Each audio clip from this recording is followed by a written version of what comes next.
What up gang Malaysia, Indonesia, Singapura, Brunei. Assalamualaikum, it's your boy Kimis Coverto and welcome back to my channel yang semestinya hanya akan mengupas tentang cerita One Piece. Alright gang, kalau dalam video yang baru-baru ni aku ada share dengan korang tentang chapter analysis 1054 untuk part yang pertama, which is tentang pertembungan antara Admiral Ryukugyu dengan The Red Scabbard, Yamato dan Momonosuke. Jadi dalam video pada kali ni pula aku akan share dengan korang semua untuk part yang kedua, iaitu tentang kemunculan Red Hat Pirate yang dilihat sedang berlayar di sekitar lautan yang berhampiran dengan negara Wano. And of course banyak gila poin-poin yang menarik untuk dibincangkan dengan korang semua berkaitan dengan part ni. Yalah, mana taknya kalau sebelum-sebelum ni kemunculan Shanks dan nakama-nakama dia ni kita hanya dapat lihat sedikit sahaja, iaitu lebih kurang 2 hingga 3 panel sahaja dalam manga. Tapi kali ni kita dapat tengok ada 5 muka surat dengan jumlah panel yang hampir 20 panel kesemuanya yang menceritakan kepada kita tentang Red Hat Pirates dan Shanks itu sendiri.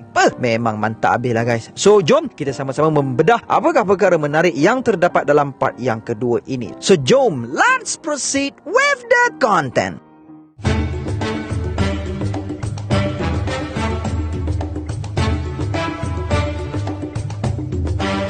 Dalam muka surat yang ke-11 chapter 1054 pada kali ini, pada panel yang pertama kita telah ditunjukkan dengan kapal The Red Hat Pirates yang sedang berlayar di lautan berhampiran dengan Wano. Yang menariknya, berkemungkinan kapal The Red Hat Pirates ini sebenarnya baru sahaja pulang daripada Marijoa, yang mana kita tengok dalam chapter yang ke-907 muka surat 17, Shanks telah pun berjumpa dengan Gorosei di dalam Pangaea Castle untuk membincangkan tentang a certain pirate. Dan kalau kita tengok dari segi timeline pun, kita dapati bahawa masa untuk Shanks dan krunya sampai ke Wano daripada hari pertemuan tersebut memanglah sangat-sangat ngam. Yang mana pada saat Shanks bertemu dengan Gorosei itu, pada masa yang sama juga dalam chapter yang ke-9010 muka surat 11, Luffy dan sebahagian nakamanya yang bertolak daripada Whole Cake Island untuk mendapatkan Sanji daripada Big Mom baru sahaja terdampar di persisiran pantai bumi Wano. Maksudnya Luffy baru sampai ke Wano. Kemudiannya Luffy telah pun berjumpa dengan Himaru dan Komochio yang sedang bergaduh. Kemudiannya sekumpulan Beast Pirate yang sedang membawa Otama bersama dengan mereka kerana Otama dikatakan telah melakukan kesalahan dengan menyebut nama keluarga Kozuki, telah cuba untuk menangkap Luffy kerana Luffy telah pun memasuki perairan Wano secara haram. Namun demikian mereka semua telah berjaya untuk ditumbangkan oleh Luffy dengan mudahnya, dan pada saat salah seorang daripada Beast Pirate mengarahkan Hihimaru untuk menyerang Luffy, Hihimaru telah pun berhenti kerana dia dapat merasakan kekuatan House Shoko Haki milik Luffy, dan kemudiannya Otama telah pun meng-knockoutkan lelaki tersebut dan seterusnya memberikan Kibidango kepada Hihimaru, lantas menjadikan babun yang liar itu jinak dengan sekelip mata dan menjadi pengikut setia Otama itu sendiri. Untuk membalas jasa Luffy yang telah menyelamatkannya, maka Otama telah membawa Luffy pulang ke rumahnya dan memberikan sedikit makanan kepada Luffy, dan kemudiannya telah meninggalkan Luffy menikmati juarah tersebut keseorangan, menyebabkan apabila Hitetsu Tengoyama pulang ke rumah, dia telah menyangkakan yang Luffy telah pun mencuri makanan Otama. Namun Otama yang tiba di rumah tersebut tidak lama selepas itu telah menceritakan hal yang sebenar kepada Hitetsu, dan secara tiba-tiba Otama telah pun jatuh sakit. Ternyata kesakitan Otama itu berpunca daripada air sungai yang telah tercemar yang diminum oleh Otama untuk menghilangkan kelaparannya. Luffy kemudiannya telah cuba untuk membawa Otama berjumpa dengan tabib untuk merawat kesakitannya itu. Dalam perjalanan tersebut Luffy telah pun terserempak dengan Zoro dan juga Hawkins. Setelah berlakunya pertembungan antara mereka, akhirnya Luffy dan Zoro berjaya untuk meneruskan perjalanan mereka untuk merawat Otama. Dalam perjalanan tersebut mereka telah terjumpa dengan Suru yang merupakan seorang wanita yang pernah diselamatkan oleh Zoro, dan Suru menawarkan untuk membawa Otama ke Okobore Town untuk dirawat di sana. Setelah meminum teh herba yang dibuat oleh Osuru, Otama telah pun kembali sembuh, dan kemudiannya telah diberikan bubur oleh Suru kepada Otama, menyebabkan dia menangis kerana dah lama dia tidak dapat merasakan bubur yang sesedap itu. Namun secara tiba-tiba mereka telah diserang oleh sekumpulan Beast Pirate, dan Otama telah diculik oleh Gazelman untuk dibawa berjumpa dengan Holdem Dek kerana Holdem ingin tahu siapakah yang telah menjinakkan Hihimaru. Luffy, Zoro dan Kiku kemudiannya telah menyelamatkan Otama daripada Holdem, dan kemudiannya membawa pulang bersama mereka makanan yang sepatutnya dijadikan sebagai ufti untuk Shogun Orochi ke Okobore Town bersama-sama dengan Law yang terserempak dengan mereka di pertengahan jalan. Setelah memberi Tama makan sebiji apple, kemudiannya Luffy berjanji dengan kata-kata yang sama yang pernah diungkapkan oleh Ace kepada Tama, menyebabkan Tama mula menangis. Kemudian Law telah membawa Luffy dan Zoro untuk berkumpul di runtuhan Istana Oden untuk berbincang tentang plan mereka untuk the raid on Onigashima yang bakal mereka lakukan pada hari Fire Festival 2 minggu daripada sekarang. So apa yang aku nak sampaikan dekat korang adalah, kalau kita tengok daripada hari Luffy mula-mula tiba adalah parallel dengan hari Shanks berada di Marijoa, sehinggalah ke current timeline dalam chapter yang ke-1054 yang menunjukkan Shanks telah pun tiba di perairan sekitar Wano. Tempoh masa yang diambil diambil oleh Shanks adalah selama lebih kurang 3 minggu. Sebabnya selepas 2 minggu perbincangan Luffy dan aliansinya di runtuhan Istana Oden, 2 minggu telah pun berlalu sehinggalah hari The Raid on Onigashima, dan peperangan tersebut pula hanya berlaku dalam masa semalaman, dan kita telah ditunjukkan dengan seminggu time skip selepas pertarungan tersebut, dan barulah kita ditunjukkan dengan kemunculan Shanks. So total hari yang diambil oleh Shanks untuk sampai ke Wano adalah kurang lebih 3 minggu. So yang mana kalau kita tengok dalam dunia One Piece sekalipun, sememangnya jarak antara Marijoa dan Wano merupakan satu jarak yang jauh. So tak peliklah kalau Shanks mengambil masa selama 3 minggu untuk sampai ke lautan berhampiran Wano daripada Marijoa. So personally bagi aku, apa yang dilakukan oleh Oda ni adalah untuk memerangkap kita dan perangkap Odanismnya. Maksud aku macam ni, dengan membuatkan yang Shanks dilihat seakan-akan terus ke lautan berhampiran Wano daripada Marijoa, akan membuatkan kita semua berfikir bahawa a certain pirate yang dimaksudkan oleh Shanks kepada Gorosei dalam chapter yang ke-907 muka surat 17 adalah Luffy itu sendiri yang sekarang sedang berpesta di Wano. Disebabkan oleh itulah aku berpendapat yang a certain pirate yang dimaksudkan oleh Shanks itu bukanlah Luffy. Sebabnya sebelum ini kita dapat tengok dalam chapter yang ke-434 muka surat 8, kita dapat tengok satu keadaan yang lebih kurang sama dengan apa yang sedang berlaku dalam chapter yang ke-907 muka surat 17, iaitu seperti mana Shanks yang telah memasuki kawasan musuh dalam chapter 907 which is Pangaea Castle untuk berjumpa dengan Gorosei untuk berbincang. Dalam chapter yang ke-434 juga Shanks telah masuk ke dalam kawasan musuh iaitu kapal Moby Dick untuk berjumpa dengan Whitebeard untuk berbincang. Dan pada kedua-dua chapter juga Shanks berbincang tentang seorang lanun, yang mana dalam chapter yang ke-434 Shanks telah berbincang tentang Blackbeard, dan kita dapat tengok lepas daripada perbincangan tersebut Shanks tak ada pun nak pergi jumpa dengan Blackbeard. So kalau kali ni selepas perbincangan dengan Gorosei tiba-tiba Shanks berjumpa dengan Luffy, menyebabkan aku lebih yakin yang Luffy bukanlah lanun yang dimaksudkan oleh Shanks kepada Gorosei. Yalah, kalau Shanks sendiri nak jumpa dengan Luffy, buat apa dia nak susah-susah pergi meeting dengan Gorosei? Benda ni kita dapat tengok dalam chapter yang ke-533 muka surat 3 yang menunjukkan kepada kita perbualan Vice Admiral Momonga yang mengatakan Shanks telah berhadapan dengan Kaido untuk halang Kaido daripada ke Marineford. Maksud aku, kalau Shanks sendiri nak berurusan dengan seseorang itu, dia tak payah nak meeting dengan sesiapa pun, dia terus pergi je berhadapan dengan watak itu sendiri. So dalam kes kali ni, kalau dia sendiri yang nak jumpa dengan Luffy, kiranya dia tak perlu untuk pergi meet up dengan Gorosei pun lah kan. Dan kita juga dapat tengok motif perbincangan dalam chapter yang ke-434 sebelum ini. Motif perbincangan Shanks dengan Whitebeard adalah untuk memberi amaran untuk menghentikan Ace daripada mengejar Blackbeard, sebab dia tahu sejauh mana kekuatan Marshal di Tish, dan dia juga seakan-akan dapat merasakan yang satu masalah besar akan timbul sekiranya Ace tetap mengejar Blackbeard, dan end up memang akhirnya disebabkan oleh punca Ace yang gagal untuk mengalahkan Blackbeard lah Ace telah diberikan kepada Marine dan tercetusnya Marineford War. Dan kita juga baru-baru ni dapat tahu dalam booklet Road to Laugh Tale volume 2 muka surat 9, Shanks merupakan seorang yang melakukan pergerakan dalam senyap untuk mengekalkan keseimbangan dunia One Piece. Dan buktinya kita juga dapat tengok yang Shanks lah orang yang bertanggungjawab untuk menghentikan peperangan besar Marineford dalam chapter yang ke-579 muka surat yang terakhir. So dalam perbincangan dengan Gorosei pada kali ni pun aku percaya seperti mana samanya keadaan dalam chapter yang ke-434 dengan chapter 907, watak yang dibincangkan juga adalah watak yang sama, which is Blackbeard, Marshal di Tish. Sebabnya dalam booklet Road to Laugh Tale volume 2, Oda telah mengatakan kepada kita bahawa Shanks memangnya mempunyai satu ikatan takdir dengan Blackbeard. So bagaimana menurut kalian? Boleh tinggalkan pendapat korang di ruangan komen kat bawah. Seterusnya, antara perkara yang menarik juga adalah tentang apa tujuan Shanks berada di lautan berhampiran Wano. Sebabnya obviously kita dapat tengok yang sebenarnya plan untuk berjumpa dengan Luffy itu tidak berada dalam perancangan Shanks, disebabkan oleh mereka telah membaca berita tentang kehebatan Luffy dan kebetulan mereka semua berada di lautan berhampiran Wano. Disebabkan oleh itulah Lucky Roux terlalu excited untuk berjumpa dengan Luffy, kerana Luffy sekarang sememangnya sudah menjadi a great pirate. Akan tetapi kita dapat tengok Yasop yang sememangnya masih belum bersedia untuk berjumpa dengan Usopp, menunjukkan bahawa apa yang dikatakan oleh Lucky Roux itu bukanlah plan asal mereka. Even Shanks sendiri telah memberitahu kepada mereka bahawa Shanks tidak bercadang untuk berjumpa dengan Luffy di Wano Kuni dan berhasrat untuk pergi ke daerah mereka yang telah ditawan oleh Bartolomeo, yang mana sekiranya hal tersebut dibiarkan, maka kedudukan Shanks sebagai seorang Yonko akan dianggap gagal. Well, pada aku personally, tujuan Shanks berada di lautan berhampiran Wano hanyalah disebabkan oleh lautan berhampiran Wano merupakan laluan yang perlu dilalui oleh Shanks untuk sampai ke destinasi mereka yang seterusnya, yang mungkin merupakan pulau yang telah dikacau oleh Bartolomeo, dan lokasi pulau tersebut berada berhampiran dengan Elbaf. Yang mana kalau mengikut peta dunia One Piece ni, untuk sampai ke Elbaf dari Marijoa, mereka sememangnya perlu untuk melalui Panghazard, Dressrosa, Zou, kalau Zunisha tak bergerak lah, Whole Cake Island, Sphinx Island dan Wano, barulah mereka boleh sampai ke Elbaf. Kemudian dalam muka surat yang ke-12 pula, kita ditunjukkan dengan Shanks yang sedang tersenyum sambil melihat ke arah gambar poster Luffy yang berada dalam form gear 5-nya. Dan yang menariknya, Sebenarnya, sejurus selepas Shanks melihat gambar tersebut, dia terus terkenang akan pengalaman dia dan krunya yang telah menyerang kapal The World Government, yang mana kapal tersebut sedang membawa sebuah devil fruit yang dikawal ketat oleh ejen CP9, iaitu Who's Who. Dan sekalipun Ben Beckman dilihat telah memberi amaran kepada Shanks tentang kehadiran ejen CP9 di atas kapal tersebut, Shanks tetap ingin mendapatkan buah devil tersebut, yang mana Who's Who sendiri pun tak tahu kenapa Shanks bersungguh-sungguh nak dapatkan buah iblis tersebut. What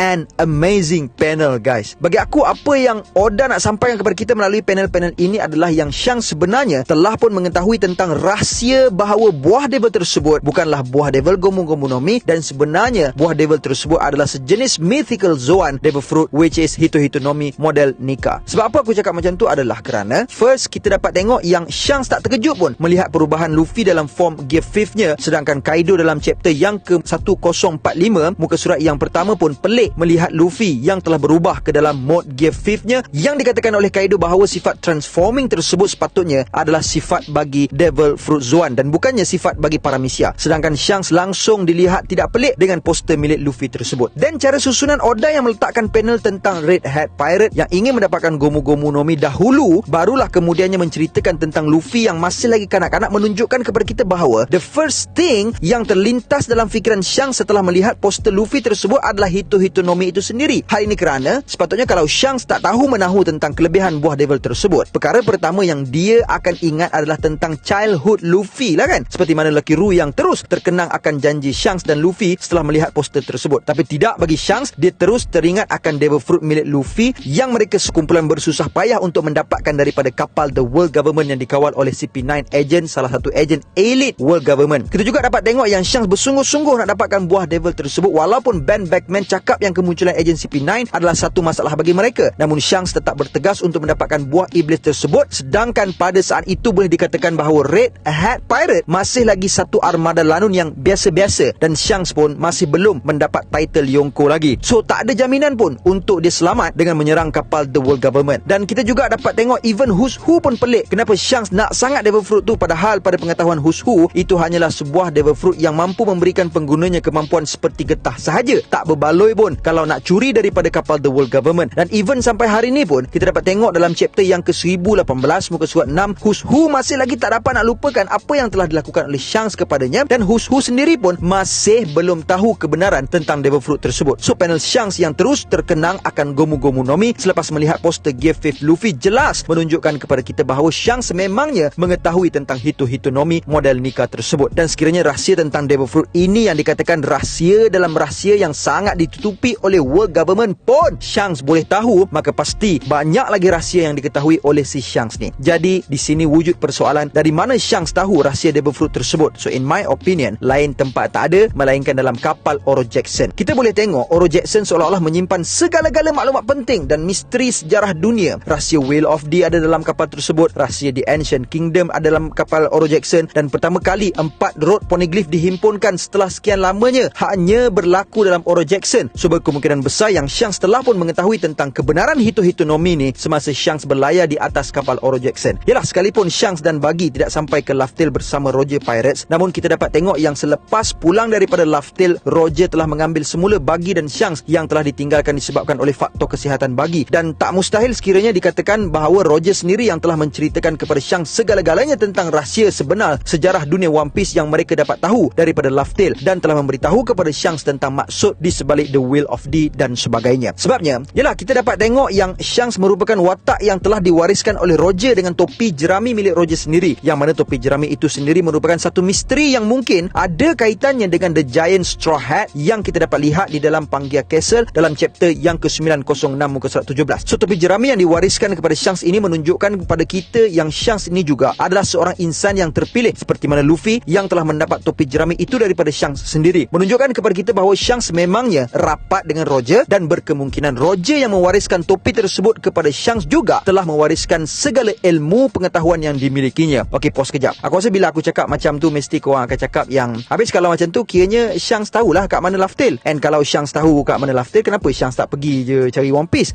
Sabar kan? Jangan melenting dulu. Jawapan untuk soalan korang ni aku akan jawab pada penghujung video ni nanti. Okey? Seterusnya panel menunjukkan kepada kita Shanks yang terkenang akan childhood Luffy bersamanya, yang mana kalau kita fokus dalam dalam panel ni, which is panel yang Luffy sedang mengatakan sesuatu kepada Shanks dan kru Red Hat Pirates yang lain yang berada di belakang Luffy sedang tergelak. Mungkin adalah merupakan scene di mana Luffy sedang memberitahu kepada Shanks tentang ultimate dreamnya. Macam mana yang kita tahu dalam manga pada chapter yang ke-506 muka surat 16 dalam flashback Relic, Shanks telah mengatakan bahawa Luffy telah pun mengatakan impian yang sama yang pernah diungkapkan oleh Goldie Roger, yang mana dalam chapter yang ke-1000 muka surat 5 yang telah dianimasikan dengan gempanya dalam episod yang ke-1015 melalui flashback Yamato pula, kita dapat tengok yang the exact same words yang dimaksudkan oleh Oda yang pernah diungkapkan oleh Luffy dan Roger adalah the ultimate dreams yang telah diceritakan oleh Ace kepada Yamato. Yang mana menurut Ace, kiranya kata-kata tersebut didengari oleh orang lain, pasti orang lain akan tergelak. Namun berbeza dengan reaksi Yamato yang telah menitiskan air mata kerana mengetahui bahawa ultimate dream Luffy itu adalah sebiji macam ultimate dream Roger. Namun demikian, kita belum pernah ditunjukkan dengan panel yang mana Luffy mengatakan hal tersebut kepada Shanks. Akan tetapi melihatkan reaksi kru Shanks yang sedang tergelak di belakang Luffy ketika Luffy dengan semangatnya memberitahu sesuatu kepada Shanks dalam panel pada muka surat 13 chapter 1014 ini, yang kemudiannya pada panel yang seterusnya Shanks telah berborak dengan Luffy secara berseorangan seakan-akan mengagumi kata-kata Luffy itu, possibly merupakan scene yang telah dimaksudkan oleh Shanks kepada Relic dalam chapter yang ke-506 muka surat 16 itu sendiri. Panel yang seterusnya pula dalam chapter yang ke-1054 ini telah menunjukkan kepada kita Shanks yang teringat kembali momen genting ketika dia menyelamatkan Luffy yang hampir dibaham oleh seekor Sea King, dan menunjukkan kepada kita Shanks yang sedang tersenyum dan kemudiannya tangan kiri Shanks telah pun terputus. Panel yang seterusnya pula menunjukkan kepada kita the current situation yang mana Shanks sedang memegang tangan kirinya yang telah hilang itu sambil tersenyum seorang diri. Personally, bagi aku panel-panel pada kali ini bukannya nak memfokuskan pengorbanan Shanks untuk menyelamatkan Luffy, akan tetapi adalah perjalanan Shanks untuk mendapatkan dan menyelamatkan Hitohitonomi model Nika itu sendiri. Yalah, kalaulah betul Oda nak tunjukkan kepada kita tentang hubungan Shanks dan Luffy, pasti Oda akan highlightkan panel Shanks memberikan topi jeraminya kepada Luffy. Dan kenapa aku mengatakan fokus pada kali ini adalah Shanks yang ingin menyelamatkan Hitohitonomi adalah kerana sekiranya Luffy yang merupakan pemakan kepada buah Gomu-Gomu Nomi itu mati di baham Sea King, maka Shanks perlu berusaha sekali lagi untuk mendapatkan kuasa Hitohitonomi tersebut yang bakal reinkarnasi dalam buah yang lain seperti mana yang telah diterangkan dalam manga pada chapter yang ke-703 muka surat 3. Jadi segala penat lelah Shanks dan krunya untuk mendapatkan buah Hitohitonomi model Nika daripada kapal The World Government akan menjadi sia-sia sekiranya Luffy dibunuh oleh Sea King tersebut. Jadi timbullah pula satu soalan yang baru, iaitu kalau betul Shanks tahu pasal hakikat sebenar Gomu-Gomu Nomi ni, kenapa Shanks tak makan je buah devil tu? Lagipun Shanks kan bukan devil fruit user. Dan kenapa bila Luffy makan devil fruit tu, Shanks biarkan je dan tak bawa Luffy untuk berlayar bersama-sama dengan dia? Yalah, kok Luffy ni jadi marine ke kan nanti kan? Jawapannya adalah sebab macam apa yang aku dah cakap dekat korang tadi lah, iaitu sebab Shanks tahu tentang rahsia Hitohitonomi model Nika ni merupakan sebuah devil fruit Zoan. Dan menurut Gorosei dalam manga pada chapter yang ke-1044 muka surat 3, yang mana Gorosei mengatakan bahawa buah devil Hitohitonomi model Nika ni sentiasa melarikan dirinya daripada The World Government, dan kesemua buah devil Zoan mempunyai kehendak mereka yang tersendiri. Maka daripada apa yang dikatakan oleh Gorosei ni, kita dapat lihat bahawa Shanks tak makan buah devil tersebut kerana buah devil itu yang terlebih dahulu memilih Luffy untuk dijadikan sebagai pemakannya. Dan panel yang menunjukkan Shanks yang tersenyum apabila berjaya menyelamatkan Luffy walaupun tangan kirinya terputus menunjukkan kepada kita bahawa Shanks tersenyum kerana dia tahu yang devil fruit itu sendiri yang telah memilih Luffy. Maksud aku macam ni, kalaulah bukan Luffy yang buah iblis itu inginkan, mesti Luffy dah mati sebelum Shanks sempat selamatkan dia. Akan tetapi kejayaan Shanks itu membuktikan yang buah devil itu sememangnya menginginkan Luffy menjadi pemiliknya. Sebab itulah kenapa Shanks tetap membiarkan Luffy untuk mengikut haluannya sendiri dan tidak membawa Luffy menaiki kapalnya. Tambahan pula, ultimate dream Luffy yang sama dengan Roger meyakinkan lagi Shanks bahawa Luffy sememangnya merupakan orang yang layak untuk memakan buah iblis tersebut. Menyebabkan Shanks menjadikan tangan kirinya sebagai taruhan untuk Luffy dan mencagarkan topi jeraminya yang merupakan satu perkara yang mempunyai nilai yang sangat sentimental buat Shanks. Yalah, sebab kalau kita fikirkan balik, hanya topi jerami itulah satu-satunya harta peninggalan Roger yang ada pada Shanks. Namun Shanks tetap memberikannya kepada Luffy sebagai satu cagaran untuk dipulangkan semula kepada Shanks apabila Luffy menjadi a great pirate, kerana Shanks percaya Luffy lah orangnya yang dinanti-nantikan oleh Roger. Panel yang seterusnya pula agak lucu bagi aku. Oda ni tak pernah gagal untuk selitkan jenaka dalam manga dia. Mana taknya kita dapat tengok ada 3 watak yang tengah berborak pasal Luffy. Lepas tu ada seekor beruk tu cakap yang dia dengar orang kata Luffy ni macam seekor beruk yang tak mampu untuk dikawal. Sedap mulut dia je cakap macam tu kat Luffy kan. Dia tak sedar ke dia tu pun beruk kan? Kemudian Shanks telah menerangkan kepada lelaki Ru bahawa dia tidak merancang untuk berjumpa dengan Luffy di Wano dan dia lebih mengutamakan untuk menuntut semula kawasan jajahannya yang telah dicemari oleh Bartolomeo yang telah membakar bendera mereka dan menggantikannya dengan bendera Luffy. Shanks mengatakan yang sekiranya dia membiarkan perkara tersebut, maka kepercayaan yang diletakkan padanya akan pudar. Dan kemudiannya panel menunjukkan kepada kita Shanks yang menuju ke arah Ben Beckman yang sedang membaca surat khabar dan kemudian Beckman telah menuangkan sake yang berada di atas meja tersebut untuk sang kaptennya dan sambil memegang sake di tangannya, Shanks mengatakan kepada Beckman, "Say back, I think it's time we make our move. Let's claim One Piece." Seru habislah guys part ni. Kat sinilah akan jawab soalan yang aku dah tinggalkan dekat korang semua tadi, iaitu kalau Shanks tahu segala-galanya dan tahu Laugh Tale kat mana, kenapa dia tak cari je One Piece? Jawapannya adalah sebab dia tahu segala-galanya lah dia tak cari One Piece selama ini, kerana dia tahu yang Roger dan krunya yang lain telah tiba terlalu awal di Laugh Tale dan masa yang sebenarnya untuk menuntut One Piece bukanlah pada bila-bila masa. Akan tetapi menurut Roger dalam chapter yang ke-968 muka surat 4, Roger Pirates telah tiba di Laugh Tale terlalu awal dan mungkin anaknya lah yang bakal menjumpai Laugh Tale, menunjukkan masa untuk menuntut One Piece adalah pada saat ketibaan Joy Boy yang dikatakan oleh Lady Toki dalam syair terakhirnya bahawa a new dawn will rise pada 20 tahun akan datang, which is pada masa sekarang. Disebabkan oleh ilmu pengetahuan yang dimiliki oleh Shanks lah kenapa dia hanya mula bergerak untuk mencari One Piece apabila melihat the reincarnation of Joy Boy pada poster bounty milik Luffy yang menunjukkan Luffy dalam form Awakening Devil Fruit Hito Hito no Mi model Nika. Dan selain daripada Shanks, Ben Beckman dilihat merupakan satu-satunya watak yang mengetahui hal tersebut dalam kapal Red Hat Pirate, menyebabkan Shanks hanya membincangkan hal tersebut bersama dengan Beckman dan bukan dengan nakama-nakama yang lainnya. So guys, maaf video ni panjang sangat pula. So guys, that's all I have untuk perkongsian kita pada kali ini. Jangan lupa untuk share video ni dekat kawan-kawan korang, dan kalau korang ada informasi yang menarik, please drop your comment down below. Okay, see you guys in the next content, and until then my gang, there is no God except Allah. Assalamualaikum warahmatullahi